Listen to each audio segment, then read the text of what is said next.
Hi guys, today we're going to be updating my concert scrapbook. I know that this is bare, don't judge it. I'm going to show you guys everything I use when I'm updating it, how I like to design, how I get my inspiration, all that. This is all of the markers that I reserve specifically for this scrapbook. I like to use the Sharpie Creative Markers. I have never heard of the Sharpie Creative Markers before starting this scrapbook. It was in my Google search results when I was trying to find supplies for this, because this is actually my first time scrapbooking. I also use Poscas. This one's specifically a brush tip pen, but I also do use like the regular markers as well for this scrapbook. And then I also typically use this Jelly Roll white pen, specifically the white ones. I don't think I have any other Jelly Roll pens that I use, but it's really good for like the little notes I like to put in here. The reason why I use these items specifically is because the scrapbook uses black paper. So if I flip and show you, this is the first spread I've ever done. This was for the BTS World Tour Love Yourself in Fort Worth at the Fort Worth Convention Center. With the black paper, you're going to need something that's going to show on it. These items, because I knew some of them are paint based or a thicker ink that it shows on black paper. My second page, my bias in BTS Love Yourself. Today we are going to be doing 80s. Me personally, I get my photos printed at Walgreens. I have a Walgreens Rewards, which means I often get sent coupons for getting my photos printed, and my local Walgreens actually does a pretty decent job at printing them in a relatively decent amount of time. I usually like to print more photos than this, but we'll make this work. But I have somewhat of an idea. For the pictures, this is what I like to do to put the pictures in. It's just a standard roll glue tape I get at Walmart. And then for the set list, I like to write them on sticky notes so I can flip through it in the actual scrapbook.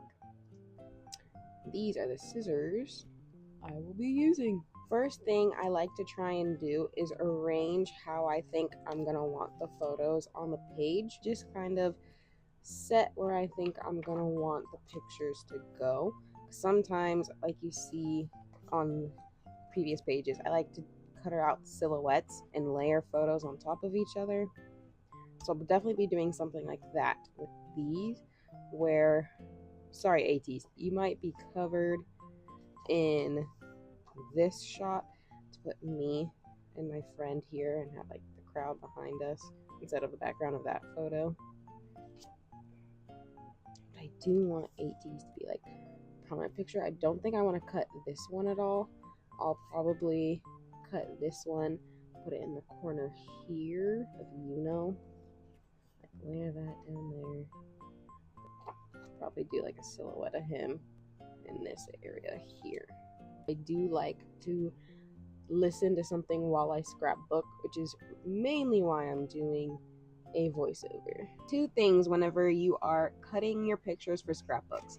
Number one, if you're gonna do something like the silhouette effect I was mentioning, make sure you cut off as much bulk as you can before you even start cutting the silhouette.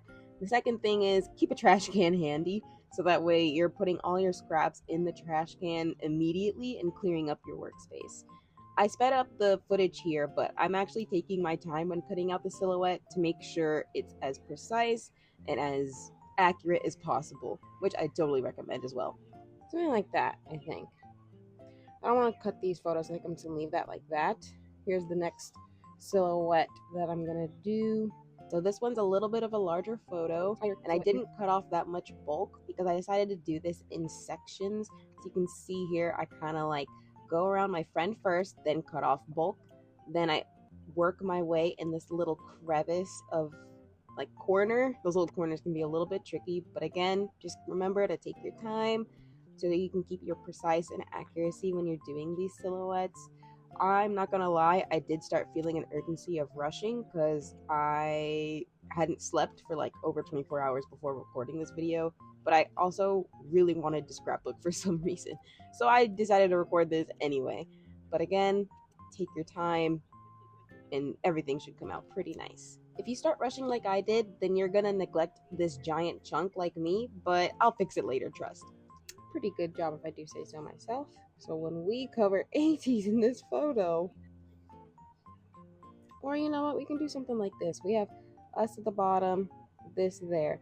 So that we can put the set list here, title here, little blurb here. I think just this is good. So then we start with our sticky tape. Start with the lowest item first usually. When I say lowest, when you're layering things, bottom layer first. So I know I want this in this top right corner page. Sneak peek at what the next page is going to be. Another update scrapbook type content. Move this out of the way.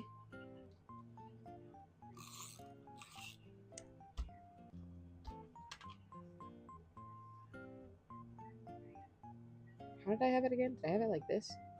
No, I think I had it like this.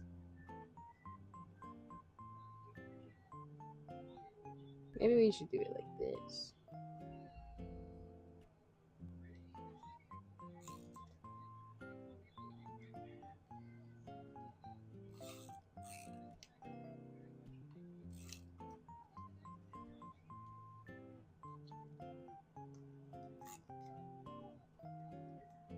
If you ever see something like this, I don't usually just like roll it up.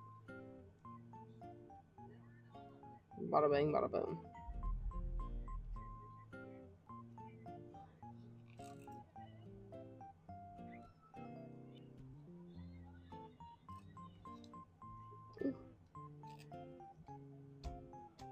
You thought I was gonna do something super aesthetic and cute. Girl, I kind of just do what I want to do. We already know set list is gonna go there, and I can put top 3 songs right under it.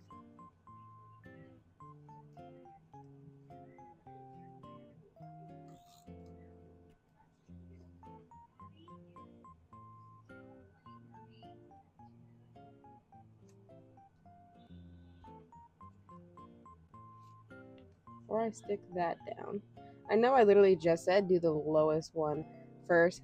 If you do what I did and you didn't do the lowest one first, don't stick the whole thing down, especially if you didn't finish cutting out a section of it.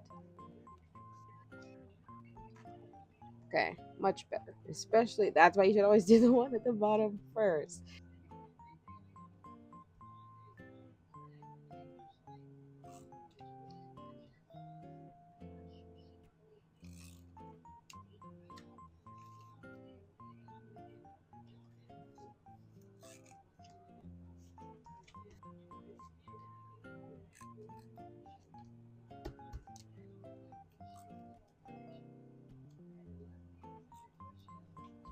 Jolly good.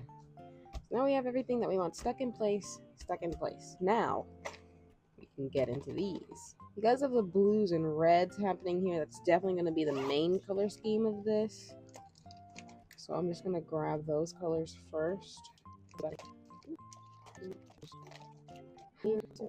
I usually have a piece of paper that I use to like test out the markers before I go straight onto here, and it's literally from the scrapbook because black paper. So I'm just gonna take one of the pages from the back here, and we're gonna start a new one, I suppose. When did you?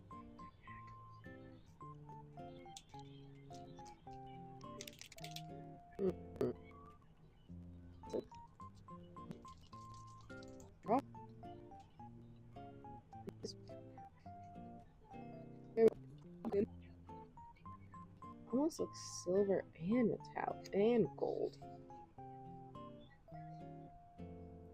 I'm gonna go with the top 3 blue for these main colors, maybe a little bit of the gold.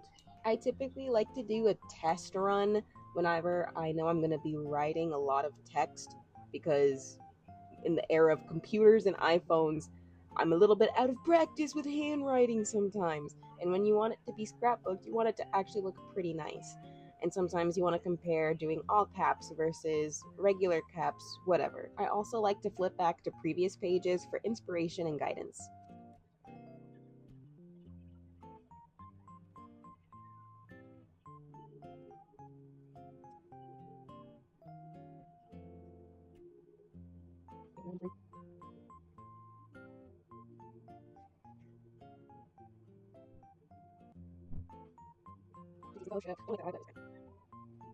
AT's the fellowship. Getting at the end.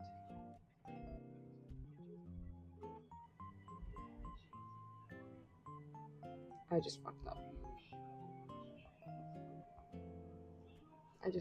And I don't know how to fix this. Okay, what I decided to do. So we're doing blocks and we're gonna write in the gold on top of the blocks. And we might go over this with either gold or the Posca. That was my solution. When I tell you I sat here for 10 minutes trying to figure that out, So I'm letting these boxes fully dry. They're not perfect, but they exist. You could probably tell in my voice, but I was actually so frustrated that I messed up the spelling of beginning to begging, especially since I have my phone on the side with it spelled out. I have the full title of this tour's name spelled out on the side on my phone, and I still spelled it wrong. And then here I am spelling it wrong again because it has 2 G's on my iPhone and it's not marked as spelled wrong. I digress. At least you can tell that I'm trying to say beginning and not begging this time around. At this point, I don't like the gold and I don't think it's gonna look nice on top of my, like, not stark white, but off-white boxes.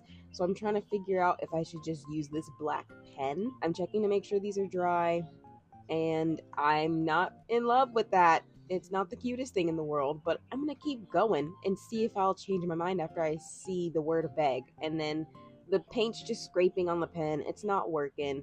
This red pen is my last hope. I kind of just picked it up on a whim, and I was kind of vibing with it, not gonna lie.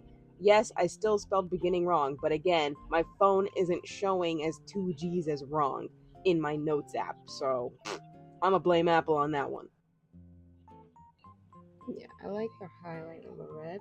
I think the red really saved the day here, even though you can kind of still see the black pen peeping underneath. So I kind of went back with the black pen to make it look more like an intentional effect, and I don't hate it. I honestly don't hate it. Since this is a solution that I didn't absolutely hate, I went back in with the red to make highlights on the original, like, top line of the text. I am not an artist, so I don't know if I do highlights correctly at all. I just do it to my own satisfaction. I think I've saved it. Truly, honestly. I think I've saved it.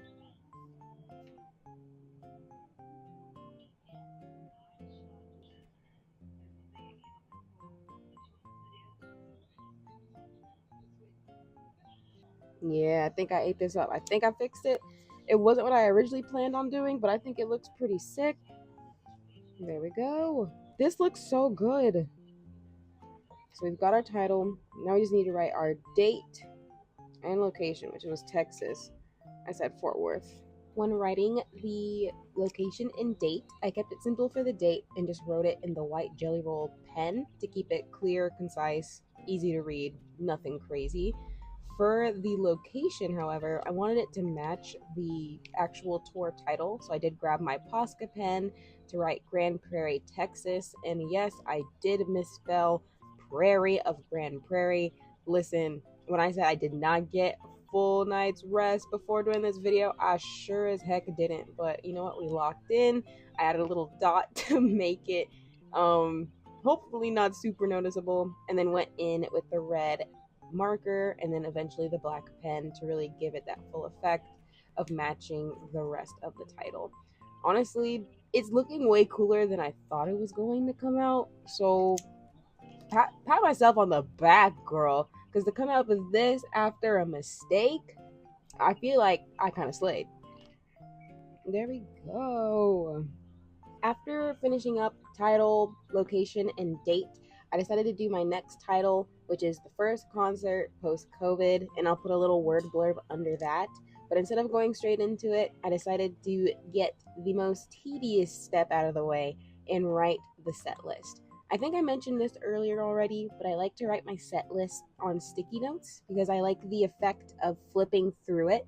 It just adds a nice little detail in the scrapbook of texture rather than just static. I don't know if I'm using words correctly. I say static meaning you glue it down, doesn't really do much. But this, you stick it down into the scrapbook, but you have some mobility of being able to physically lift up a piece of paper and get more information. And it just seems super cute.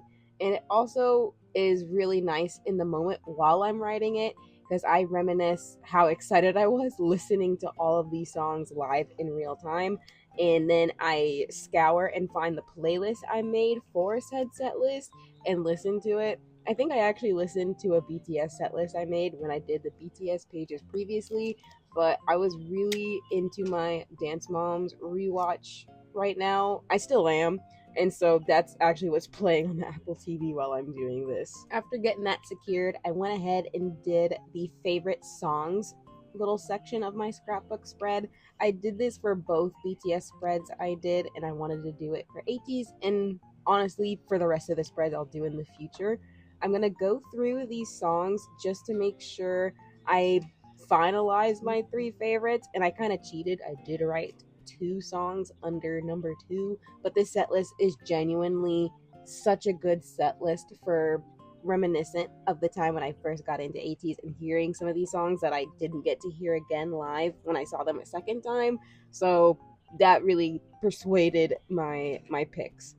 After that, I went back over to first concert post COVID and wrote a little blurb of just reminiscing on how awesome it was getting to go with my friend Sierra and really enjoying the time, even though I did accidentally get us scammed of some money when we tried to upgrade our tickets. It's okay. We've lived, we've loved, we've learned, and surely we'll never let it happen again. But after I wrote it down, I audibly chuckled to myself. You're gonna hear it in just a moment. And all that's really left is filling in some empty space. For this narrow space, I'm writing down 8 makes 1 team. It's a very common phrase if you are ATEEZ or a big fan of ATEEZ. It basically means there's 8 members in ATEEZ and they all make 1 team. You can't have ATEEZ without all 8 of them. It just doesn't make sense. And here I am trying to make it look like little outlined blue letters because I've been using a lot of red and white and I never really incorporated the blue. And I kind of just get into a flow state, almost forgetting I was recording and just having fun scrapbooking and just muttering to myself, leaning in, messing up my framing. But I'm still locked, you know? I'm going back over with the blue after doing that white outline just to give it a little bit more pop and make the outline not as thick. And yeah, majority of the rest of this is just really decorating and adding little doodles, little highlights and everything. So I'll let you guys enjoy the sounds of the markers and I'll talk to you in a little bit.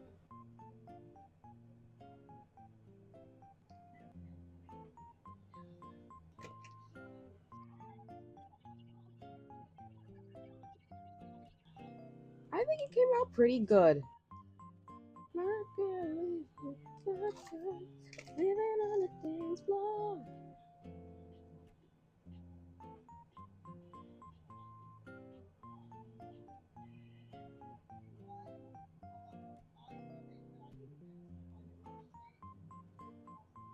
Where's the white?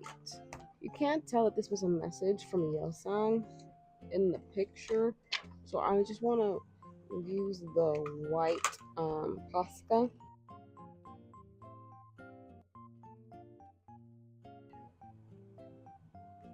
I should write.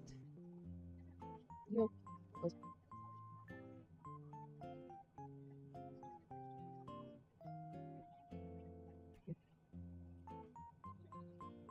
I think this turned out pretty fucking good.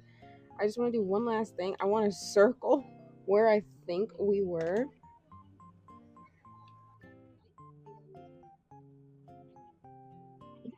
I think this spread turned out really freaking cute. Matches the aesthetic of all of my other sets. We got 8 makes 1 team that helps fill out this area here. I think if we use the red and just do some so I think this looks good. I think yeah, it came out pretty good. Since this is Posca on a photo print, I just want to let it completely dry before I even think about closing the journal. But this is the final product, all up close and personal. I think it genuinely came out really well, as I keep saying in this video. It's partially to give me confidence and faith in my ability, but also to let you guys know that Even though you might have a little bumps in the road, you can still come out with something really cute. I'm really proud of how this came out, like genuinely. So honestly, this is a very true depiction of how I go about this. I don't really go in with a plan. I kind of just print a bunch of pictures, normally way more pictures than this, so I was a little bit nervous it wasn't going to pull through in a nice little spread. But this little mistake turned into something that I think looks so much cooler than it was originally going to look. You know what? Maybe Bob Ross was right. There is no such thing as mistakes, just happy little accidents. And I cannot wait to do my next spread, because as you guys have already been spoiled, it is indeed when I saw twice with, who guessed it, Sierra pictured here. Shout out bestie Sierra. Yeah, another archive lore drop. I do like scrapbooking. I used to bullet journal a lot. I don't anymore, but this concert scrapbook kind of is my bullet journal now, because it gives me that nice like artistic release and a nice little hobby that doesn't involve like tech or anything, staring at a screen, you know, a little bit disconnected from tech, but it also feels like more than just art, because it's like reliving my experiences, my memories. It's my own little archive. And it's also way more sustainable for me than bullet journaling, because since I had this idea that bullet journaling had to happen every so often, I can pick this up whenever I want. Like, this concert was from 2022. It is about to be 2026, and I just now scrapbooked this. I've been to T-Pain this year and Beyonce and J-Hope this year. All those spreads aren't even made. I don't even think I have pictures from Beyonce and T-Pain posted. I actually do have Beyonce photos printed. I just need to print T-Pain photos. Guess who forgot to take photos at T-Pain though? So we're gonna get a little creative with that. But enough rambling. Thank you so much for watching. I hope you liked this. If you thought this was actually like L content, I won't record it again, but I will keep doing my scrapbook. I just wanted to show you guys another little side of me, the little cutesy, Pinteresty kind of side of me. I say as I'm wearing a bonnet, and actually no, this sweatshirt's tough. It's just the bonnet that's kind of crazy, but I don't know. I'll see you guys in the next one. Goodbye.